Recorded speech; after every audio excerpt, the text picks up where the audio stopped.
Pravidelným divákom Bývajme bezpečne určite neuniklo, že už niekoľko vydaní sme sa venovali bezpečnému bývaniu na východnom Slovensku.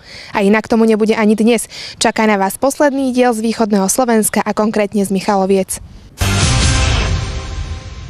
Zaujímalo by nás, ako sa staráte vy o svoje bezpečné bývanie. Máte nejak zabezpečené svoje bývanie? Tak jedine čo zámok, ale nemáme bezpečnostné dvere. A chceli by ste mať, alebo čo je ten dôvod, že nemáte? Tak dôvod sú peniažky. Evra. Musím sa priznať, že nemám až tak zabezpečený byt, ako by som si predstavoval. A aké by boli tie vaše predstavy? Čo by teda bolo pre vás ideálne? Dvere postavené tak, aby nebolo ľahký prístup do bytu. Ak sa niekto silnejší oprie, aby ich priamo nevyvalil. Myslím si, že jedna z najdôležitejších vecí je mať asi bezpečnostné dvere. Určite. No, je lepšie zainvestovať raz, aby sa nám tam zlodej nedostal, ako potom niekoľkonásobne krát si dokupovať všetko, čo vám vezmu. My sme sa v uliciach Michaloviec pýtali ľudí na ich názor na bezpečné bývanie, čo pokladajú za dôležité a vyšlo nám z toho, že naozaj sa zaujímajú. A niektorí povedali, že základný bezpečnostný prvok sú pre nich bezpečnostné dvere, potom to boli okná, ale na druhej strane majú problém s financiami, že si to nemôžu dovoliť. Čo si o tom myslíte vy? Ako to vnímate vy ako realita, aká je tu v Michalovciach?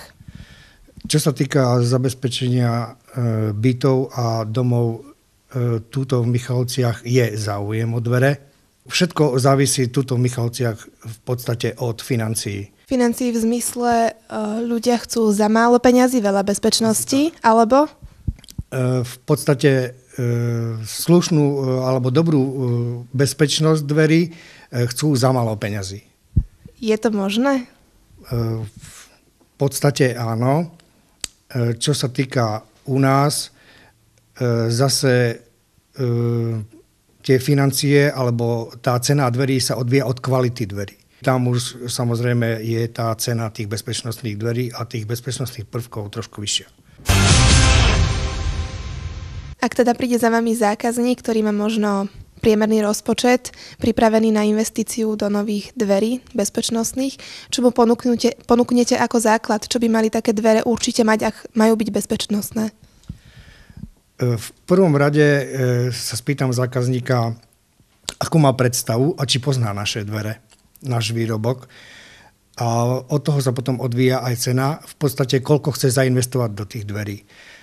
Ak mi naznačí nejakú sumu, tak podľa toho sa potom aj odvíja tá komunikácia so zákazníkom, akú chce bezpečnosť, aké chce kovanie, tam bezpečnostnú vložku a tak ďalej a tak ďalej. Stretávate sa aj s tým, že sem príde zákazník, ktorý sa bezprostredne predtým stal napríklad obeťou zlodejov a až teraz si príde vymeniť svoje dvere, lebo už to nechce zažiť druhýkrát? Samozrejme, stretávame sa aj s takými situáciami, že zákazník tu bol, mal záujem o bezpečnostné dvere a druhýkrát už prišiel po vlastnej vykradačke, takže potom sa už tie dvere poriešili. V podstate prišiel až po vlámačke. A ten trend vyzerá ako? Naozaj chodia ľudia až po tej vlámačke, alebo je už to povedomie ľudí také, že už preventívne si zabezpečia, keď rekonštruujú dom alebo stavajú nový dom, už vtedy hneď nové bezpečnostné dvere? Teraz v poslednom čase už skôr prídu tí ľudia a sa zaujímajú o tie bezpečnostné dvere predtým. V nedalekej minulosti to bolo skôr tak, že prišiel zákazník po vlámačke. Ale v terajšej dobe vidieť, že už keď zákazníci, ľudia keď si rekonštruujú byty, domy a tak ďalej, tak chodia sa pýtať už o bezpečnostné dvere teraz pri rekonštrukcii a tak ďalej. Ak odhliadneme od ceny, tak čo sú tie ďalšie veci, ktoré ich zaujímajú v súvislosti s bezpečnostnými dverami? Zaujímajú ich samozrejme tie systém uzamykania, systém osadenia zárubne a ako tie dvere vyzerajú, čiže dizajn dverí a či majú certifikát tie dvere. Hej. Toto je v poslednom čase dosť veľké plus pre náš výrobok. Potrebuje viac ľudí vchodové dvere do bytov alebo práve do rodinných domov? Po čom je väčší dopyt?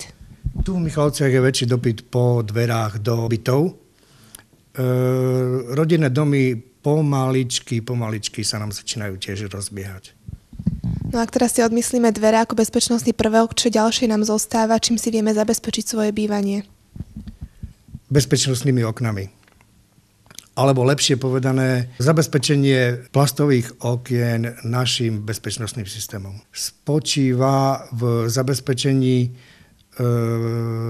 plastových okien a dverí plastových systémom, ktorý zabezpečí v podstate každý roh toho okna proti vypáčeniu.